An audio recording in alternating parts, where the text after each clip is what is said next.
So hey guys, welcome back to another video. In this video I'm going to show you how to install driver booster 9 and activate with the key. So let's get started. So first thing you need to do, install your driver booster.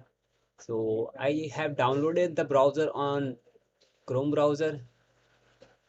So you can simply download and install like me.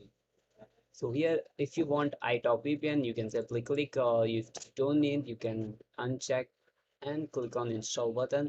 If you like to try Deslan, you can simply try on. I skip on this. Let's down. It's installing. So just wait.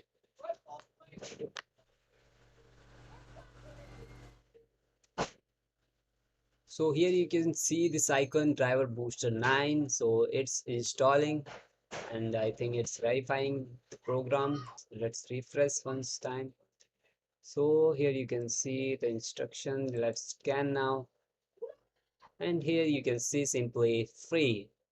So right now it's scanning. Okay, so I have key. I can give you in the description. You can simply install.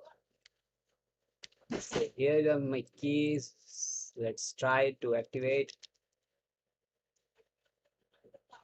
So boom guys, you can see the license has been activated successfully. So let's manage. Over here you can see 179, like 6 months. You got 6 months in free. So here you can see pro version. So I hope you enjoy this video. If you enjoy, hit a like button and don't forget to subscribe my YouTube channel, because it's very humble request to subscribe my YouTube channel. It's very new. So bye bye.